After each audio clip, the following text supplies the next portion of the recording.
All right.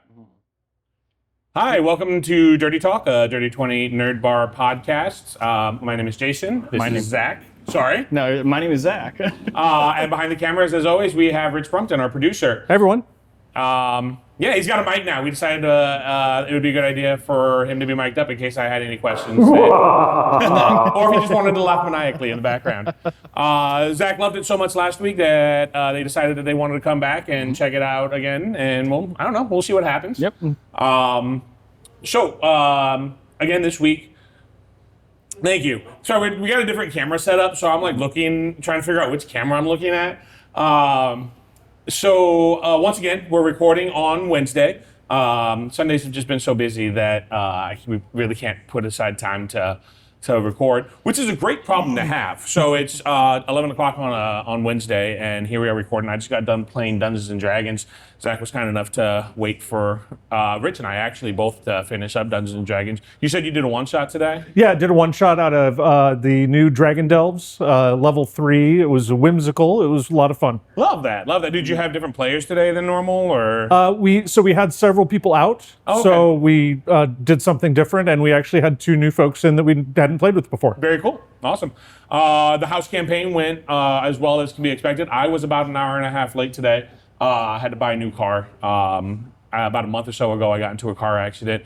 The most gentle car accident that you could possibly be in. I tell people if I hadn't hit a pickup truck with a tow hitch, I'd have driven to work. But it was just one of those moments where I slid right underneath the truck. So the hood of my car and the radiator were just absolutely wrecked. I felt fine. I barely even felt the impact. I think my shoulders were a little stiff the next day, probably because I'm like, ah! Your car took the hit for you. Yeah. You're alive because of that car. Yeah, it's true. But anyway, so I had an appointment to go car shopping today. And I get there, and they're like, the 2 cars that we had discussed earlier, they both got sold. So I had to start all over again.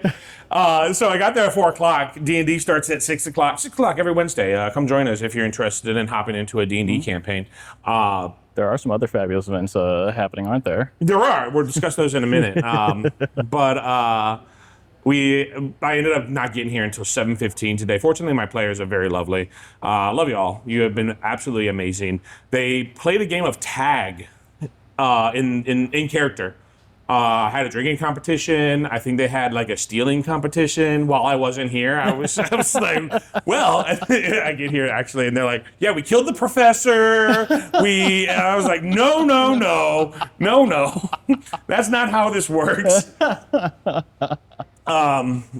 yeah, we got to play today. I talked a little bit about it last week, right? They were on their way to the school. They finished traveling underneath the mountain, got out the other side, got there. One of the professors of the school, who she's not exactly in love with the school, but her love interest is there as part of the school, so she's there with her. And the party had met her outside of the school, and she was like, "Look, I don't love the school, so if you're looking for help, I can provide you a little bit of help to screw them over however you deem necessary." So she provided them with school uniforms and everything. And once they got out of the tunnels, they had the school uniforms. They made their way to the school. And it was really funny. They ended up coming across, and I described him as this really large, burly man with these super broad shoulders and just a very thick, not fat, a thick frame, very long, curly, dark hair, very rugged looking. And one of the players was like, "Is this Hagrid?" And I was like, "It kind of looks like Hagrid." And he's taking care of animals, and he's got a garden, and It's kind of Hagrid. yeah. So they ran into him, and he's there. He's a groundskeeper, but I described it. What race would you think, based off that description, what race do you think I would have assigned him? I guess half giant. That's a good guess. Rich, what would you say? Dwarf with giantism. He was an elf. Okay. Choice. Yeah. So he was around during the Draconic War 500 years ago, and he's just kind of over it. Yeah. And so he's. I didn't really put an age to him, but if I had to age him, he'd probably be close to 1,000, if not over 1,000 years old. Okay. Just very end of life, over everything. Once the Draconic War happened, and this is just literally background. I came up I'm like, okay, they meet this character. Who is this guy? And I had to like come up with this off the top of my head. So like after the Draconic War, he was in the Elven City. There was an Elven City in what was called the Everforest. And during the Draconic War, Tiamat, with some powerful mages, lifted the city up into the sky and dropped it, a la Ultron? Age of Yeah. Ultron, and killed hundreds of elves. It was a disaster. The elves that used to populate the forest are now nomadic, closer to wood elves than the high elves that they were before. So this guy was present during that. But then once that happened, he survived and just kind of went off on his own. Went to what's known as the Platinum Cliffs, which used to be a resort town, but by the time he got there, it was abandoned because people were fleeing the country because of the war that was happening. So he described it as returning it to nature.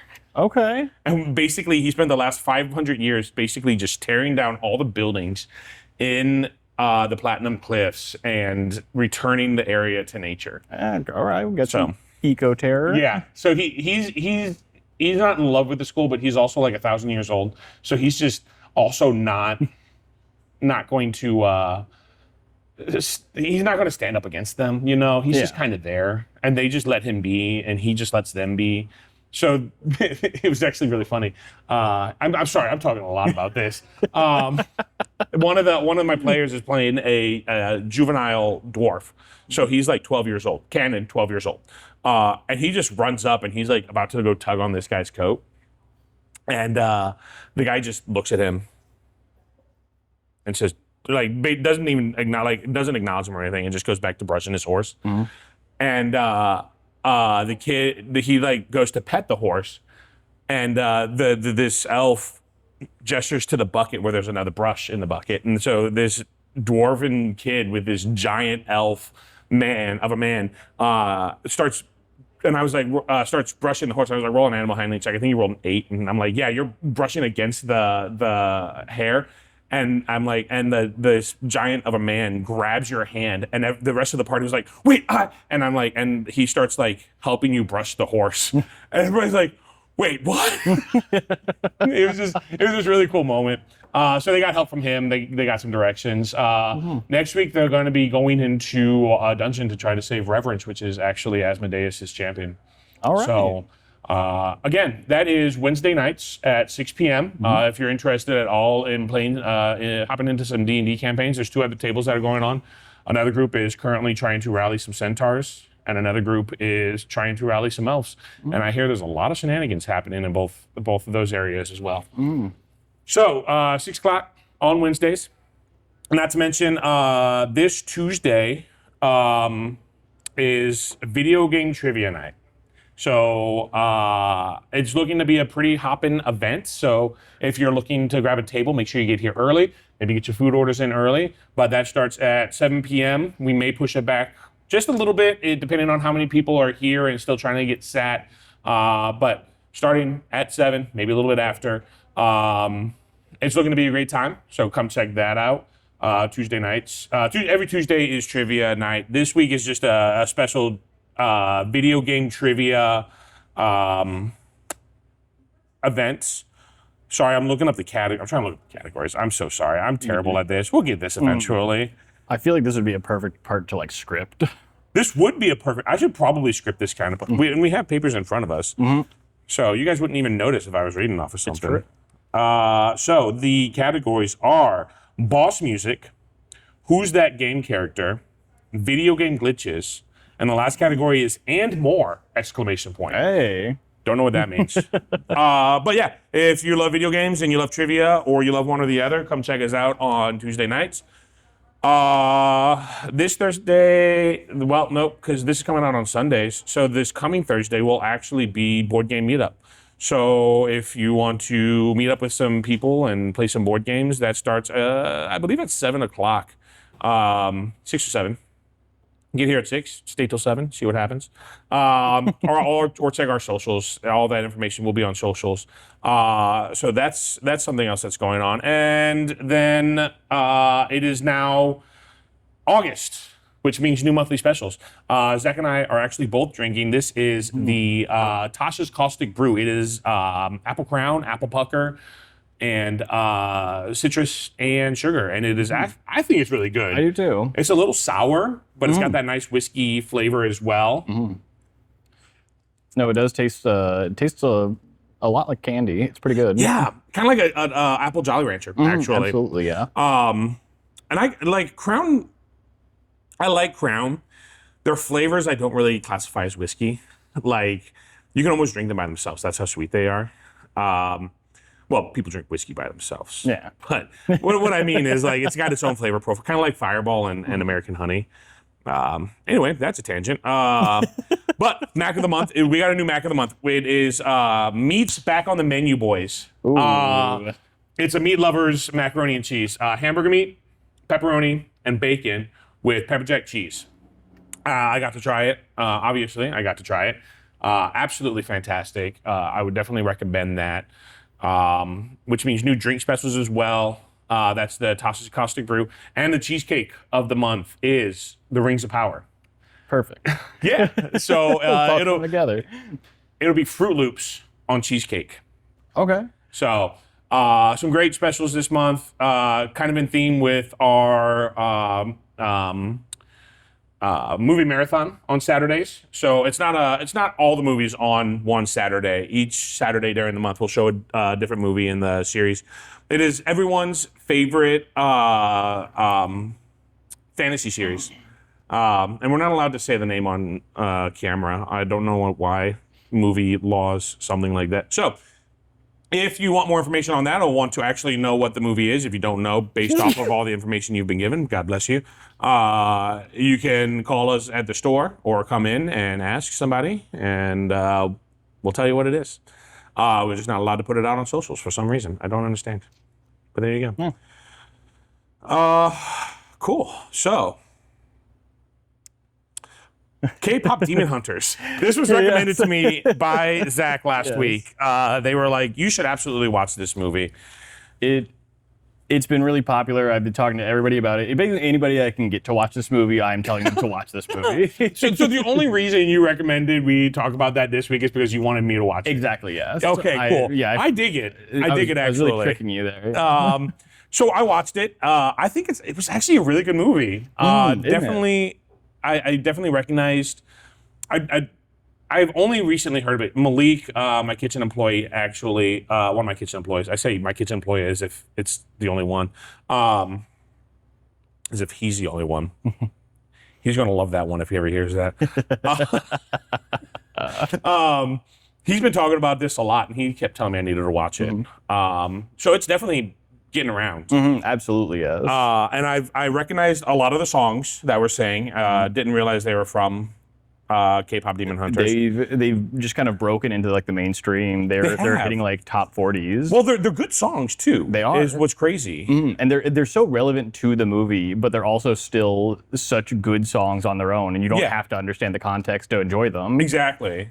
And then obviously Derpy and Sussy. Oh my I've gosh. seen them everywhere. Everybody loves them. Everywhere. And I mean, I loved them even before I knew who they were. Like the three-eyed bird with the giant cat. The scene, oh my God, the scene where the is it Derpy knocks over the flower pot. Yes. I've seen that scene. I had no idea what it was from, and I'm like, oh, that's cute. Don't know what that was. Nothing. Hey, sorry. Yeah, anyway, maybe a flower pot got knocked over or somewhere over there. And it's so funny, just absolutely hilarious. But what turned you onto this movie? So my wife saw a GIF of it on Tumblr about, I think maybe like 3 days after it came out, to be honest. Gotcha. And she was like, "This looks like it could be fun," and we watched a trailer for it, and it looked really good. And then we don't have Netflix, so we watched it in a totally other legal way, and we just really enjoyed it.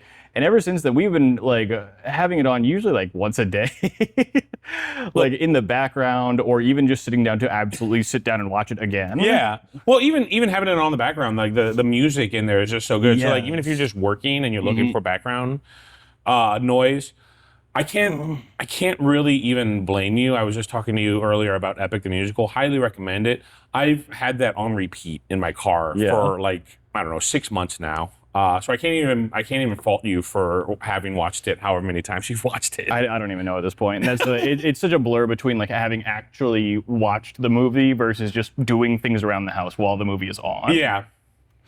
And you mentioned that Malik had seen it. Yeah.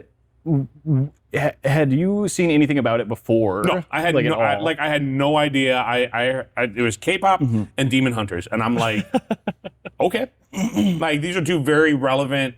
I don't know. It seems like they just took two very relevant themes and mushed them together, which is fine. But it's so much more than that. Like they actually put some real thought into this movie. Yes, and that's the thing. I was a little worried going in just because it was called K-pop Demon Hunters, and I was just like, It's such a if there is a movie title that describes the movie that you're watching any better, I would love somebody to say that. Like it's the movie. Yes, it reminded me of when they did a Abraham Lincoln Vampire Hunter. Exactly. Exactly. It gives you exactly what's going to happen. It shows you just like the craziness of it all, and that's kind of what draws you in initially. And if you go into Abraham Lincoln Vampire Hunter expecting a historically accurate movie, first of all, you're wrong.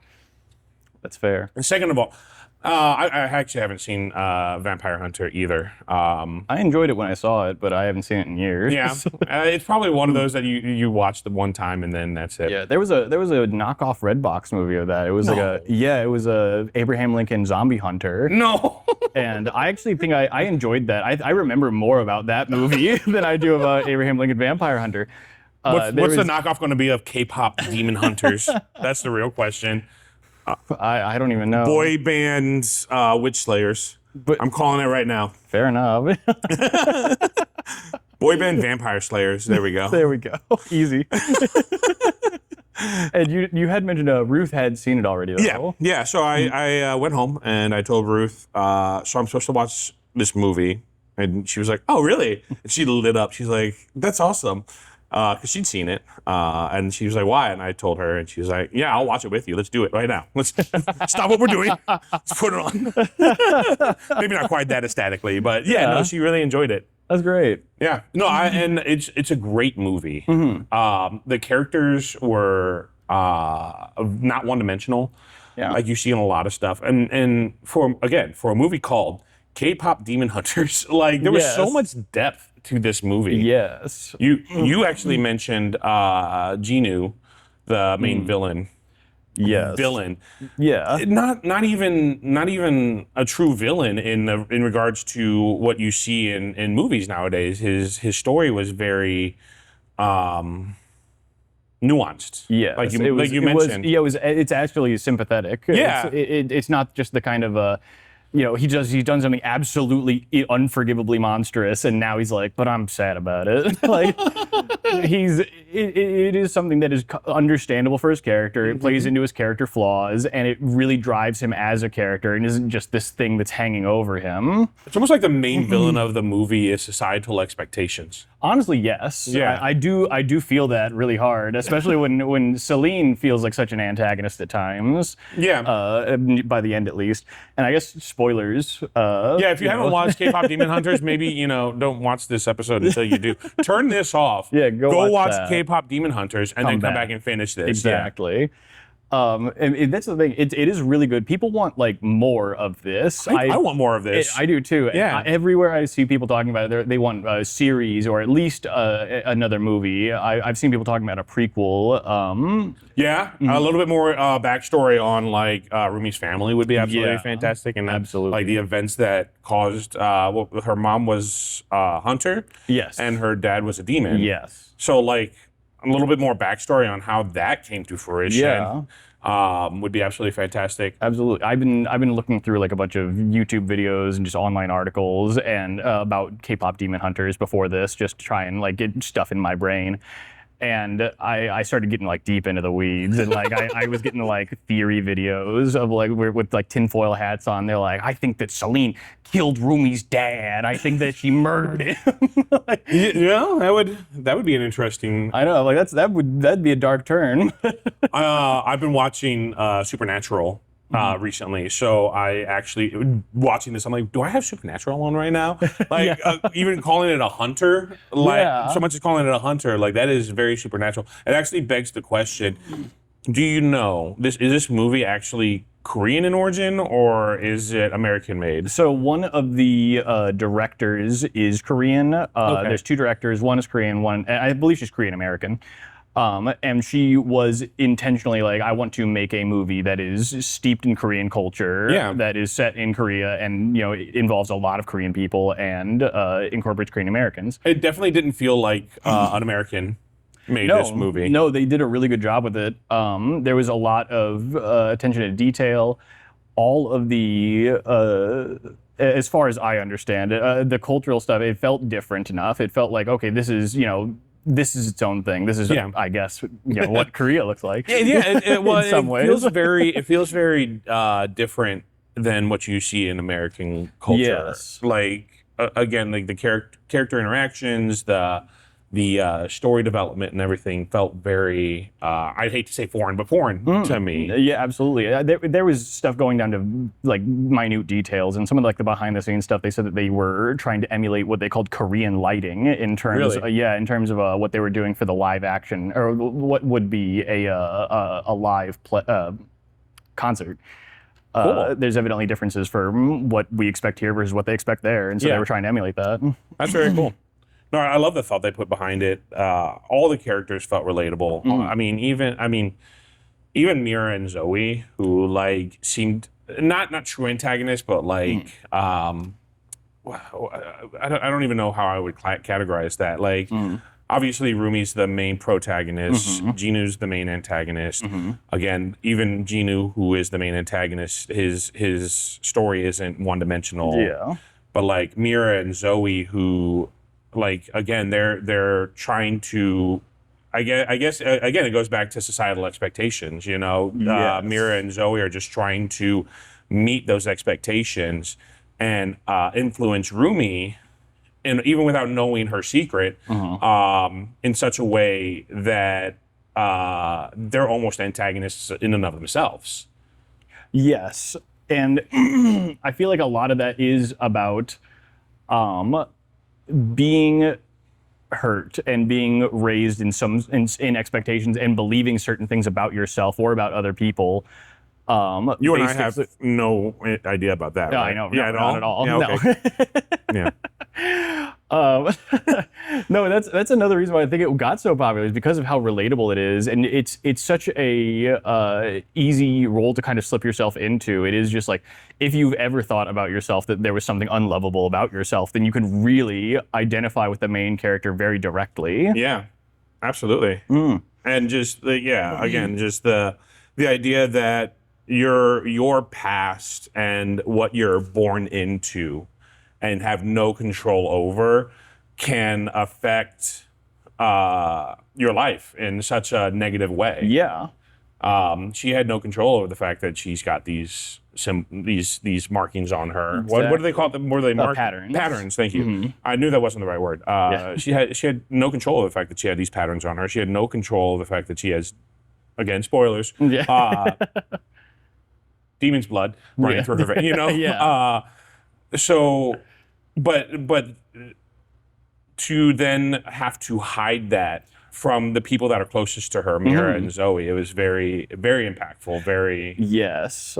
No, it's such a good like the intro is so good. I'm glad that they didn't use the fact that she has patterns in any of like the advertisements that I saw. Yeah. Because they, like I went in not knowing that she has the patterns, and it felt really impactful seeing her go through this, being like, oh, why is she like pushing forward like the release of their single, and like why does she have like her own separate like dressing room away from theirs, and then you see it and you're like, oh. Yeah, because they didn't reveal it until maybe halfway through the movie. It was probably like a fourth. A fourth, okay. I'd say yeah. it was a little bit early. It wasn't like the first thing that happened. Yeah. No.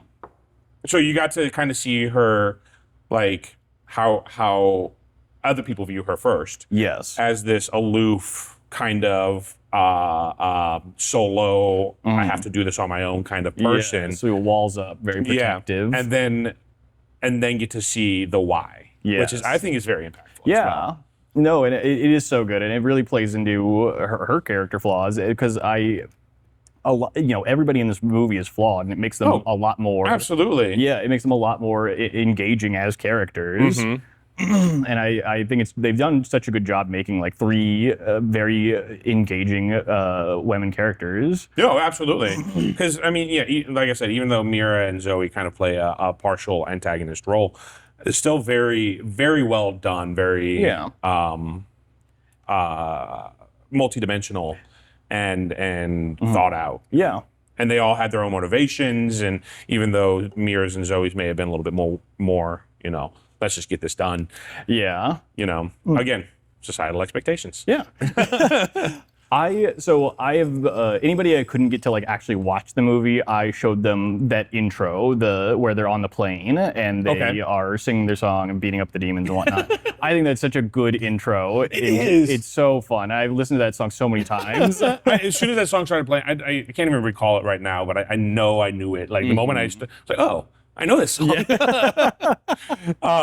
But yeah, no, I mean, just it was so.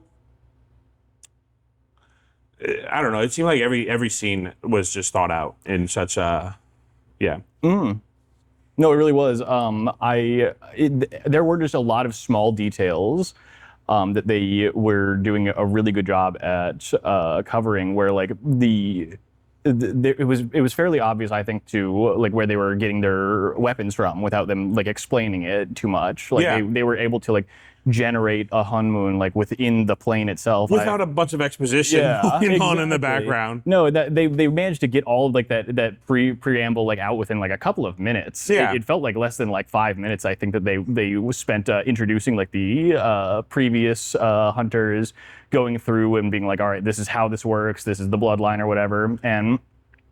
It was so quick, so easy, and it didn't feel so crunchy going in. Yeah. Like some movies, they try to fit like this exposition in. Yeah, and it's like there's a lot to swallow. But even like, even in Lord of the Rings, like the first 5-10 minutes of the movie is just the basically entire Silmarillion at 200 times speed. But yeah, so it felt, like you said, it felt very natural. It felt very well done. No, I like them representing the fandom culture around K-pop. I think I really like the intro scene with the fans in the crowd at the concert. I think that they captured that energy really well. The different types of fans. There's young fans. There's old fans. There's in between. They're all there for different reasons, different people, and just the high energy of it all felt really nice. Remind me, and this could have been covered in the movie, and I just completely missed it.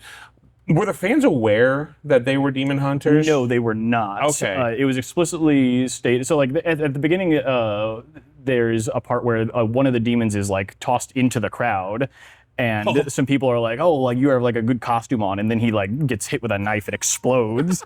And they're I do remember. Yeah, no, I remember that now.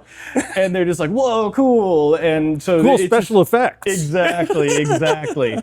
And so there's just kind of this expectation that like people don't expect that, so they don't get it. Okay, yeah.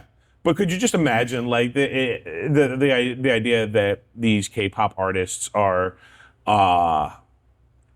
in front of thousands of screaming fans fighting demons? Yes. It's just their entire spectacle is just some ritual to.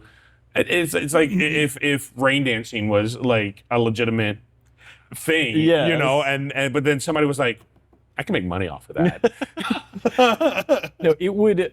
They were very lucky that at this ending Saja Boys concert that everybody was in like a trance-like state, or else Yeah. they would have copped a murder charge so hard. That's funny. No. So what else you got?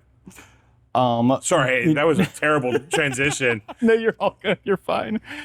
You just know so much more about this movie than I do, so I'm like kind of just trying to feed off This of is you. great. I've been waiting for a moment to just ramble about this movie. I've seen it so many times. No, go on. Go ahead, ramble. Why don't you ramble for a little bit?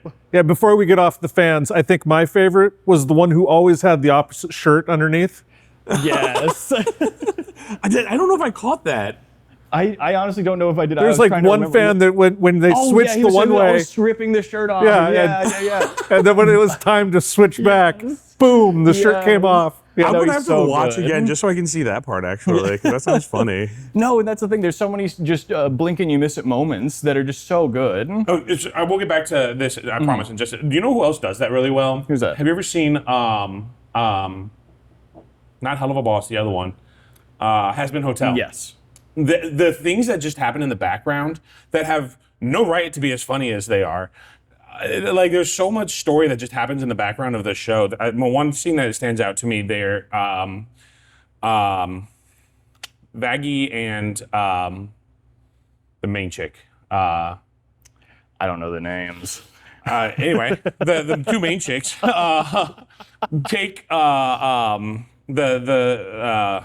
I can't remember any of their names right now. Jesus, they take them all out to do a battle or something like that, and they throw the angel dust. They throw angel dust off, and then they throw Serpentius. I got them. I got there. Serpentius off, and then there was I can't remember her name, but she's this little demon that is part of the Radio Demons army, not army, but like one of his. And she's like a maid around the hotel, and she's just ready to go fight. And she's like, my turn. and the two main girls are chatting and like having this very serious, very heartfelt conversation about what just happened. And she's like, my turn, and throws herself off and then she climbs back up and she does it again. Oh my God. Meanwhile, just in the foreground, these two girls are talking. Sorry. So No, you're all like good. I love shows that do that where Yes. like these little details that happen in the background. Do you watch Community? I do. With the Danny Putty, Abed in the background, helping that woman give birth. Have you Yeah. seen that episode? Yeah. Or Beetlejuice. Do you remember Beetlejuice? Yeah. They say Beetlejuice a total of 3 times in the entire series. Yes. And on right after the third one, Beetlejuice shows walks through up, the background. Yeah. No, the craziest thing, like things that do that and just put so much thought into what's going on, not just in the foreground, but the background, Yes. and add such small details like these fans who you could just easily overlook if you're not paying Yes. attention like I did. Yeah. Just add so much depth and so much character to the show. They really do. There's. Sorry, I blanked. You're good. I've never done that before in my life. So, the Saja Boys. Who's your favorite one? Who's your favorite boy? That's hard. That's a tough one. Is there a tough one? Yeah. I don't know if I have an answer to that. That's fair. I mean, obviously, Genu, like, I don't know, his story is just, like you said, it's very multidimensional. Like, he's such a great antagonist that you sympathize with him. I might just have to go with Genu, honestly. That's fair. That's entirely fair. Which one's- I like mystery. Really? Yeah, I think mystery's pretty fun. Okay, what draws you to mystery? That's the thing. one-dimensional character entirely. They were just like, we don't want to animate a fifth face on these boys, and I respect that entirely.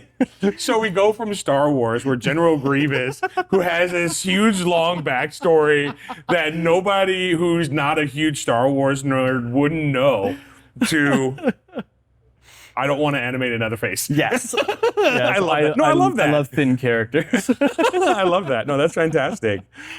Oh my goodness. I like the designs for them. The pilgrim hat.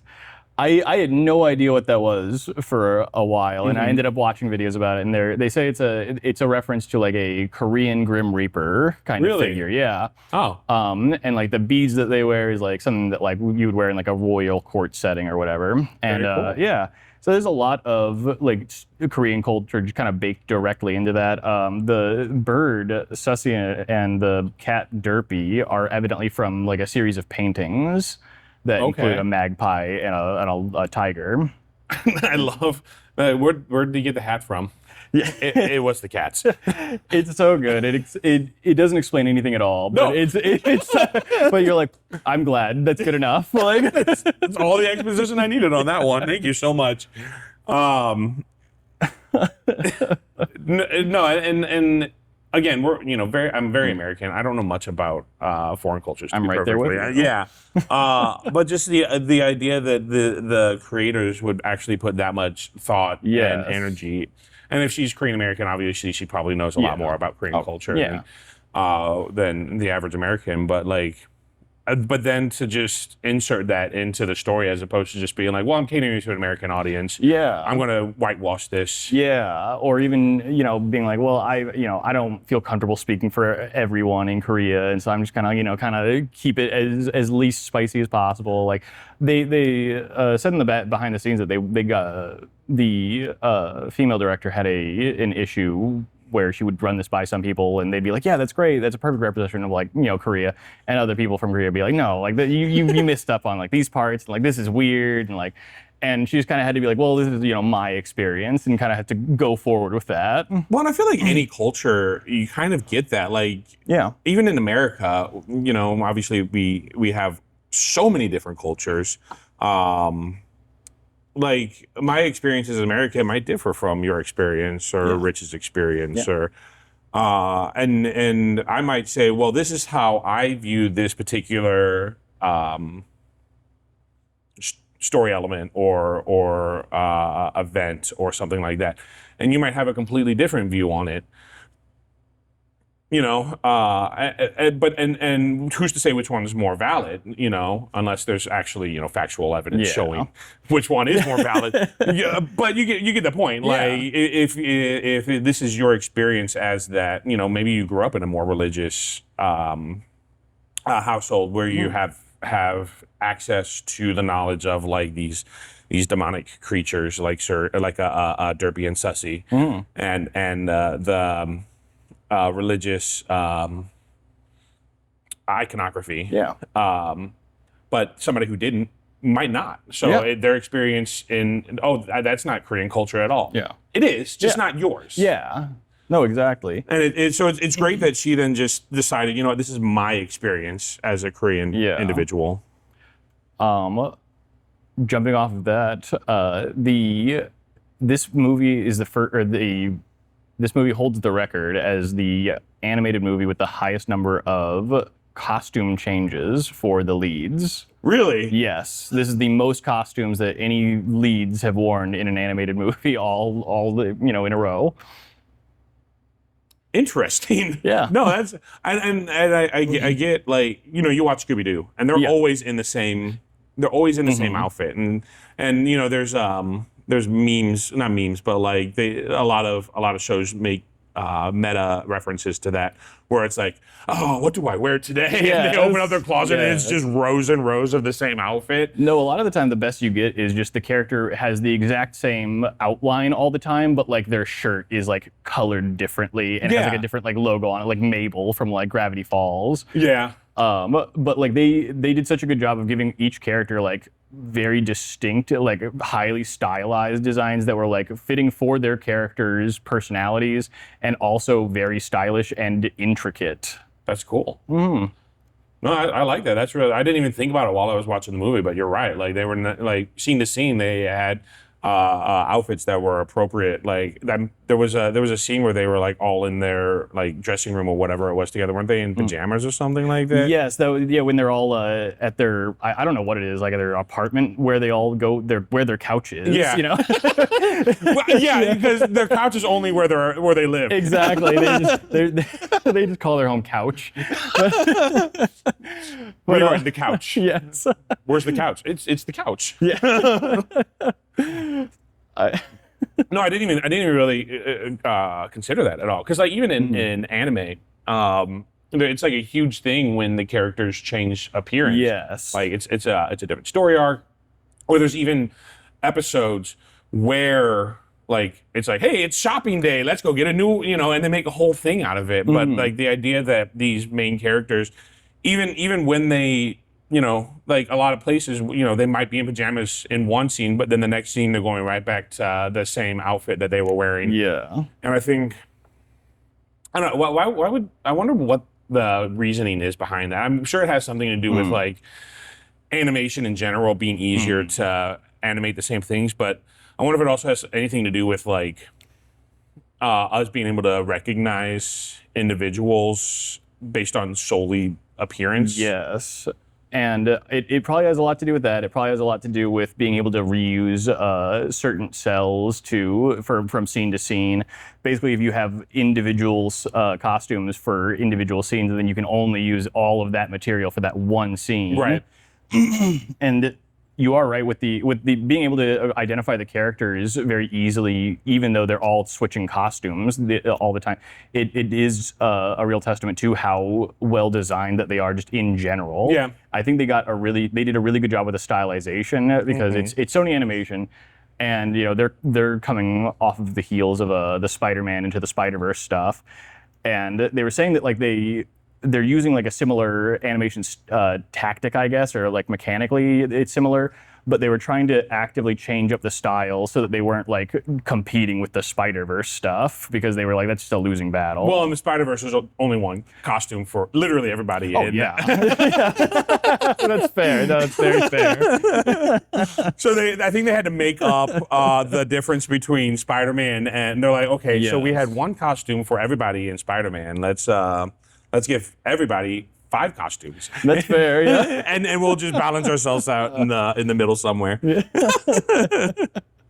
Well, and it wasn't even just costumes. When there was emotional moments, the animation style itself Yes. would shift and flicker between different Man, styles. I really wish I Yes. would have paid closer attention to that kind of stuff, actually. Like, I don't know if my eyes just don't even pick up on that. Like, in Arcane, there's impact frames. They're called impact frames, where like they implant just like 1 or 2 frames into scenes where that are like very, very important to the moment and makes it feel. And if nobody pointed them out to me, never would have known that they were there. But then people point them out to me, and I'm like, oh, like, have you seen Arcane at all? No. Also a great show. Maybe we should do that one next, actually. That'd be down. Both seasons absolutely fantastic. And you don't even have to know anything about League of Legends to enjoy Arcane. The shows are standalone and they are fantastic. Okay. Highly recommend. We'll discuss that later. But there's specifically one scene. Never mind, I'm not going to talk to you about it because that will spoil a huge. Never mind. Anyway, We'll save that for later. yeah, I really wait.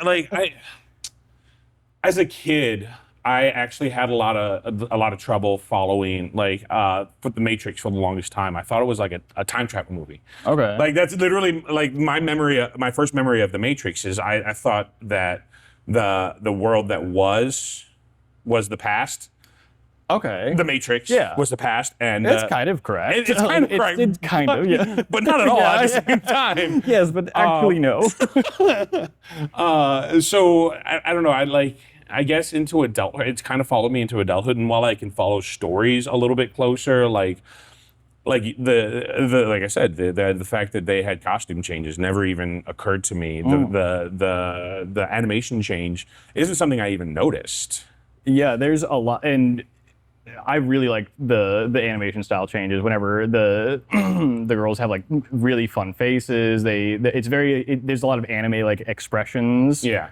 And even just like the very stylized moments where like they're about to try and kill the Saja boys like all in the backstage of a television set, and they're like, these boys are about to be dun dun dun, and he is kind of saunter off. It's adorable. It's so fun. Yeah. No, that's No, and you mentioned that you didn't notice that Bobby was Ken Jeong. yeah. No, I didn't. You said you didn't either, though, right? No, I didn't. Not until I saw somebody talking about it online. If I watch it again, I swear that's all I'm going to hear. I know. His voice. No, it's very real now. I'm that kind of person that like I see an actor or I recognize the voice or something like that. I'm on IMDb and I'm like, who is that person? No, didn't hit IMDb one time this entire movie. Were there any other big name actors who voiced anybody? I was trying to figure that out earlier. So there's different voice actors for the speaking lines than there are for the singing lines. That makes sense. And for some reason, I couldn't figure out who was who, and my brain just could not put that into any kind of reasonable order for myself, and so I just did not try. So I have no idea who voices anybody else. I know that Abby Saja is voiced by a YouTuber, and I forget his name. Okay. He does like nerdy little skits, and I can't remember his name right now. Let's look this up right now. I'm going to see if there's any big name actors that I recognize. Right This ahead. is K-pop. While I do that, what else you got? The fight scenes were honestly really nice. No, they really were. Yeah. Like it's doing like singing during Yes. fighting seems almost like cheesy if you just look at it at the surface level. But they were so pretty and so well Yes. done. It really turns the fight scenes into music videos. Yeah. And the fighting is so dance-like. It is very choreographed and fun. But it is also impactful. They do a good job of like hiding some of the more like intense violent scenes against like the demons, but still keeping it feeling like they're really giving it to these guys. But they did a good job of keeping it like light for the children's. Were you talking about Sungwon? Yes, I was. Yeah. He's Ab Saja. Abby. Yeah. The Yeah, the I abs. recognize him from they put Abs Saja. His name's And I was Abs. like, wait a minute. It's like Abs. Oh, Abby. Okay. Yeah. I actually recognize him. Are you familiar with Dropout TV at Yes, all? Yeah, yes, I am. he does a couple of Okay. things with Dropout TV, and he's hilarious when he's with them. And I recognize one other person, An Hyo Seop. And I probably butchered that. I'm sorry to all the Korean people.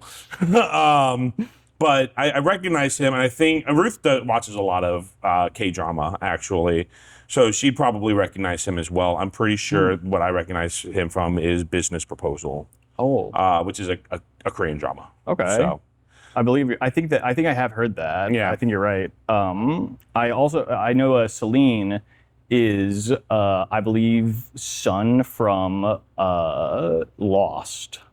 I haven't seen Lost. Oh, you've not seen any of Lost? I've not seen any Lost at all. Wow. Yeah. I don't know. The first season is crisp. When did that come out? That started in like the late 20s, right? Like, I thought it was like mid to early 2000s. well, that's what mid to early. So Yeah, like, it's 2010 at the latest. At the very I thought it was like closer to like 2004 that came out. Because Lost came out 2004 on the money. oh, look.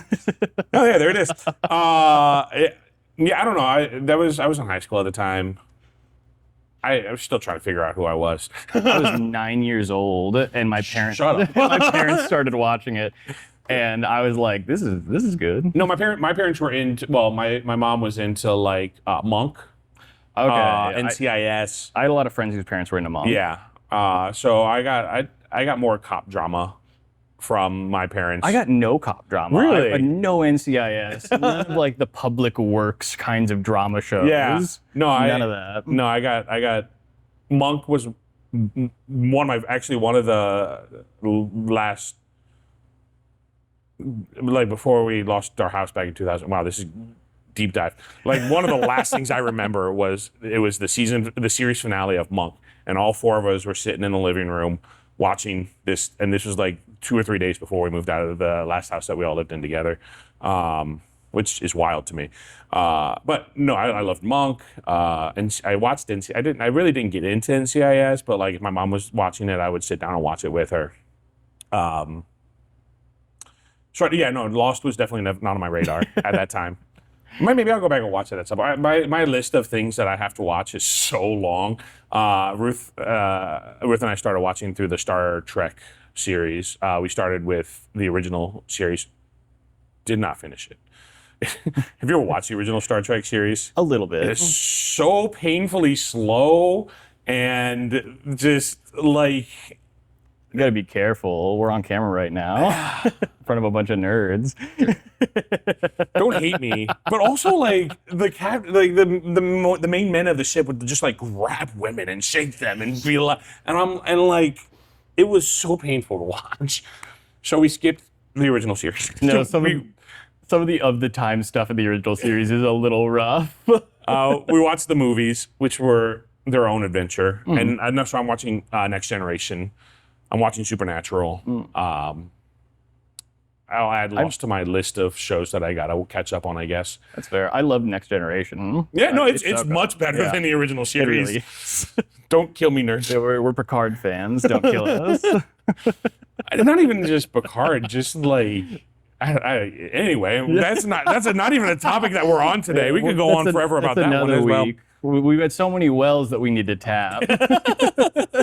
And this is exactly why I decided I needed a co-host, because I can sit here and ramble on all day about a lot of stuff, but eventually it gthink tiring listening to one person. It's true, and it works well because we haven't talked like consistently in like a long time. A very long time. I was telling Rich, I think it was last week. I was like, we get together at Christmas. We would have a great time at Christmas. Yeah. And we'd be like, we should do this more often. And then we just never do. And then the next Christmas, we would do it all over again. No, we'll get like one event in like January, and we're like, that was great. And then do you Christmas. The one time we hung out, I think it was the last time we really hung out was when we went to go see the triple feature at the drive-in movie theater in Belleville. It was their last showing of the season, so it was a triple scary movie feature. Yeah, that's what I was thinking. It was a horror. It was Texas Chainsaw Massacre. It was Friday the 13th, I want to say. I think so. Or I thought it was one of those. It might have been Nightmare on Elm Street, I think. That was definitely one. Yeah, and then it was Rocky Horror Picture Show. Right, okay. Danielle and I didn't stay for Rocky Horror because it was late, and anyway. But I remember Danielle and I just dying laughing. Like we were in our own, because I think it was like hot that day or something. You were with Lindsay, so like we were in separate cars. We were just hanging out and watching it, but we were really close. So I'm pretty sure you heard us just dying laughing the entire time. Because this is the first time I've seen any of those movies. Yeah. Had you seen them before? I had not seen the Texas Chainsaw Massacre before. I had seen Nightmare on Elm Street a few times, though. They were so hilarious. They were so bad. Especially Nightmare on Elm Street. Like, the vibes in that are so weird. Yeah. But even Texas Chainsaw Massacre, like, just some of the scenes where it almost reminded me of, like, a high school on-stage performance, some of the stuff that they were doing, where it's like, this one guy, he had shoved some girl into the back seat of his truck, went around the truck, got in the driver's seat, but then went, forgot to turn off the light, got out of the front seat of his truck, went back and turned off the light in the house, and then got back in his truck and drove away. Like you said, like a high school play where it's like that light needs to be turned off, but I forgot to turn it off. Like, and it added nothing to the show at all. And I'm just sitting there dying laughing watching this. Another tangent. Yeah. Sorry. But yeah. So yeah. So the enemies to lovers, Rumi and Genu. Yeah. We knew that was happening. Yeah. They did a good job of telegraphing that from a fairly early part of the movie there. I really liked their like meet not cute Yeah. Meet ugly. So like the first time they met, he was trying to like call her out on being demon blood, right? Yes. He sees that she's got the patterns, and Yeah. he's not like trying to call her out, I guess, but he's like Trying to sympathize with her. Yeah, because he immediately he understands that like she's hesitant to like let her friends see. Yeah. And so he helps her and puts the bandage on her to like hide that from her Right, friends. right, yeah. But then also kind of like uses that as like a bit of leverage. Mm-hmm. So it is this kind of thing like he helped me, but also he's kind of like using that against me. Yeah. And then she ends up approaching him next, right? Yeah, after she meets the cat and the bird, and she gets Right. the invite. And then she's like, let's actually talk about this. Yeah. And well, she goes to murder him essentially right off the bat. oh, is that what happened? Yes, she gets the invitation to go talk to him, and he sets up like a mannequin, and then she chops the mannequin's head off, and he's like, "That was fun, right?" And then she just keeps trying to kill him. I do remember that now. But they ended up having like a real conversation. Yes, He did steal her juice box. he did do that. Which is worthy of murder, Yes. if you ask me. Alone. Not to mention he's a demon. Yeah. But the juice, Which also, again, not a real demon. Like yeah, a human turned demon. I've been seeing people speculate online whether there are like full-blooded demons that are like demons at birth, and there are humans that have turned demon after a while. I've seen people suggest that baby Saja is another human that got turned into a demon because of some kind of animation stuff with his eyes. wait, they all weren't demon? Oh no, you're saying that it was. That he was a human that turned into a Okay, demon, right, like okay. Genu. I was like, wait a minute, they're all demons, aren't yes. they? Yes. No, that makes sense. I see what you're saying. I think that just happened because everybody likes baby, though. Well, I mean, Do you not like baby? no. What I mean, like, you get that, like, cute, like, smaller, younger Yes. character that is also like very dangerous and Yeah. it's that like moment. You know what I mean? Like, who Yes. doesn't love that kind of just innocent, scary Yeah. character? You know what I mean? They really summed it up with the goo goo gaga, Goo goo gaga. Oh man, I remember hearing that and just going, what? No, it's so good. Oh man. Oh goodness. Moving forward with that. They've got the notes, so Yeah. I think that they did a good job with revealing Rumi's patterns. The takedown song turning on her on stage in front of everybody was very good, No, very yeah. impactful. And Very I think they did a good job of showing Mira and Zoe as being more upset that like she wasn't trusting of Yeah. them than just the demon thing in general. right. Which I totally get. Like, it's. I don't know if it's too cliche, but I feel like it is kind of a lie revealed Yeah. trope. It is, it's a little Bug's Life. Yeah. but at the end of the day, like it's very. The reason it works is because it works. Yeah. Like It's a good trope. Yeah. the idea that you have to hide this very important thing from the people that you love, Yeah. only for them to then find out about it and be more hurt that you're hiding this from them Yeah. than like, sure, maybe there might be an argument that it's overused, but sometimes story elements are overused because they're good story Yeah, they're elements. impactful. Yeah.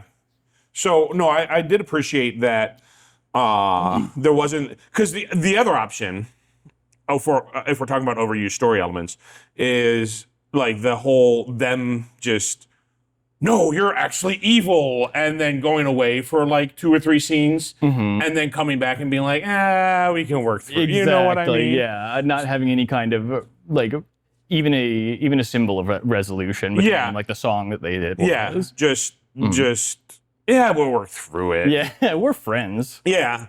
So friends. I think it was a good choice to go with the liar. What did you call it? Lie revealed. Liar revealed story element as opposed to No, and they did a good job of having Celine kind of bear the brunt of the bad feeling about all that, where you're like, it's very understandable where Rumi's coming from, given the way that she was raised by Celine. Well, again, I mean, it goes back to societal expectations being the true villain of the story. Like, Oh, absolutely. I'm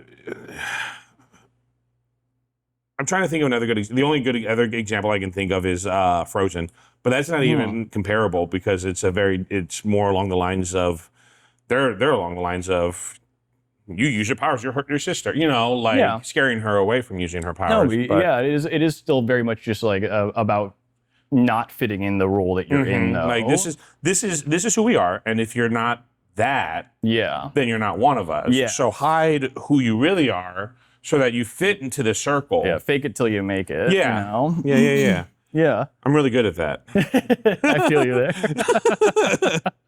No, I joke about that, but like it kind of hits home because I don't hate this about myself, but I realized pretty early on, not pretty early on, but during like my mid-20s that like I am who I am sometimes based on who's around me. Yeah. And that's because who I am is somebody who wants to be who other people need me to be. I'm right there with you. That sounds so convoluted and deep. No, I get that so much. No, it is. I feel that where sometimes you just feel like the easiest way to be is in such a way that it doesn't bother anybody else because you don't want to deal with everybody else being bothered. Right. So you won't be a bother. And then it just turns into this people pleasing. And it's a cycle of trying to be the best version of the person that you think the other person wants you to be. Yes, yes. And tying that back to what we were talking about is the song "Golden," where they're talking about their idealized selves. They're talking about being golden, being perfect, and achieving this status of covering the demons, not letting them out, and eventually having to grow past that and being like, it's not just our best selves that are worth something; it's all of us that are worth something. Yeah. No, that's so true, and it's something I feel like a lot of even especially our generation has to like really work through. I can't say much for the generations before us, but like I'm sure they had to deal with it at some point too, and they just passed it on to us. Yeah. That's why we got so much beef right now. It's true, but I don't. I think for me though, it's. I don't hate it about myself.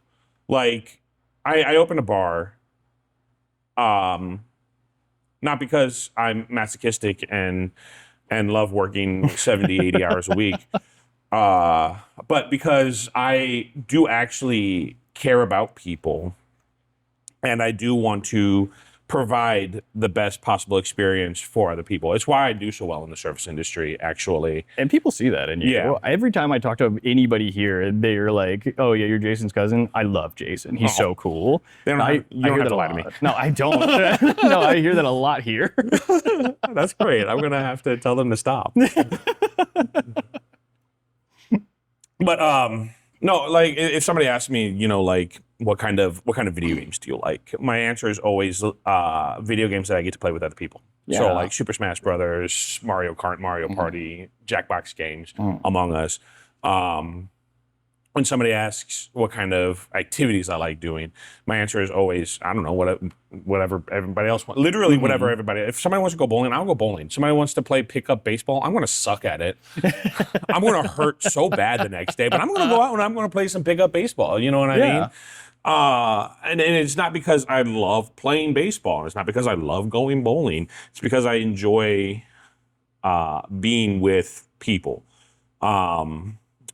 But there's different aspects of it. There's that where this is what I enjoy, and there's the societal expectation aspect of no, you need to be that for everybody else. Yeah. And I eventually I did suffer from that where I was hiding as much as I was in like being the best person for other people. I was hiding who I really was. Yeah. Now I'm getting really deep again. Sorry. I was hiding who I really was, like my nerdiness and just my quirky personality. Yeah. I was keeping that suppressed because I was like, no, people don't want to see that part of me. They just want to see the part that goes out bowling with them. And it's so easy to get in your head and think that, you know, and to start just thinking bad about yourself and like, oh, nobody likes that about me. You know, I'm just going to keep that to myself. But then you open yourself up and like, it turns out your friends really like you. You or know? they don't, and they stop talking to you. And then you're better off for it, really. It's true, yeah. No, and I don't know. I keep coming back to it, but I feel like that's really again, Ginu's not the antagonist. You sympathize with him. Yeah. His story sucks. Not sucks as in like, yeah, that's a sucky story. Yeah, no. But like sucks as in like, hey, your life sucks, dude. I'm sorry for everything that you had to go through. Mm-hmm. But you don't hate him for it. Thanos in Marvel Universe, you don't agree with him, but you're also like, well, you're what you're doing is selfless. You know what I'm saying? Like, he wasn't wrong for what he was trying to do. He was wrong in the way he was trying to accomplish it. Yeah. He wasn't wrong for trying to help people. He was wrong for doing a genocide. Yeah. Oops, he did a genocide. So that's what I got. It's a good. I don't know where we started from on that one. We've been a little all over the place here at the end. Yeah, we kind of have. What time is it? I think I might have gone over this time actually. Yeah, it's been about an hour. Have I gone over yet, Rich? I don't know exactly what time it is. We'll find out. Any last thoughts? Who's your favorite character overall? Overall favorite character has got to be Zoe. Zoe? I think Zoe's very fun. I like the faces that she makes, the characterization, the noises that she'll make in the background where like occasionally you'll just hear her. What you won't see her is be like, gotcha, gotcha, gotcha, gotcha. Or like during the Kill Saja scene, it zooms out on all of them and you hear, caca! And like, that's Zoe. Yeah. I'm always with the weird ones. I love Derpy and Sussy. They're not even like play that much part of the story, but like they're iconic. This Sussy's like side eye every time Derpy does something. Yeah. Yeah. And then just the whole fact like, no, he stole the hat from the cat. Yeah, and the hat barely fits on the bird's head, so on the cat's head it's going to so be like, tiny. yeah. So I don't know, just the fun details they put into that, it just made me laugh every time they were on screen. Absolutely, yeah. And again, the whole flower pot scene where she helps him stand up the flower pot, and then he takes a step forward and just knocks right back over. It's just so funny. I'm not going to be able to answer this, but your favorite song?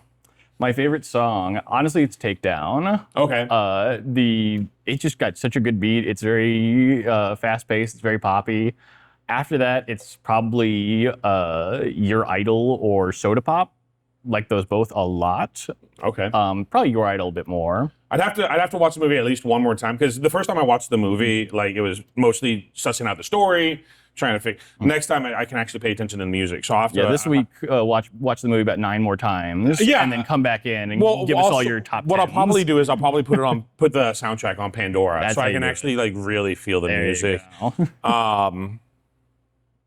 Cool. Cool. Favorite scene? Oh man, favorite scene. Definitely in the bathhouse when Ginu is running away. He slips a little bit. He's like, "Have fun," and then he runs away. And he goes, Every single time, I will, even if I'm like in the room like doing something else. Anytime that scene's about to happen, I will stop everything I'm doing just to watch him do that. I love that scene. I think my favorite scene was Bobby. He's just sitting there like enjoying the concert, enjoying like watching other people on the screen. And then I think it was the Saja boys like kidnap him, but it's not him. Yes. And so like the girls go to save him, and it's not him, and he's just sitting there like just having a good old time. What happened? Oh man. All right. Again, this has been Dirty Talk with Jason and Zach. Hopefully, we'll see you all next week. Join us for trivia night on Tuesday. If we don't see you there, join us for D&D night on Wednesday. We'll hopefully see you at one of those two places. Karaoke is always the third Saturday of the month. That's been fun. We're actually going to be talking about doing it 2 times a month. Because karaoke night has grown so big that like sometimes there's almost 40 people in line. Oh, wow. And when you're only doing it for like 4 hours, 40 people, like I got 2 songs last time, and which is fun. Like it's fun, and you get to. But like when people go to karaoke, they want to sometimes Sing a couple, yeah. So we might be looking at doing it 2 times a month. But for now, it's the third Saturday of the month. I can't give you the exact date, but just go to the calendar in August. Count 3 Saturdays, and that is the Saturday that it'll be on. And keep an eye on our socials for any other upcoming events. I'm sure there'll be plenty in the next couple of months as we get closer to the holiday season. We'll be coming up with some special ones, and then movie nights on Saturday. Come join us and enjoy your favorite fantasy trilogy. Have a good night. Good night. I don't know what my sign off was last time. I'm pretty sure it wasn't that. Good day. Good night. And that's it. Leave.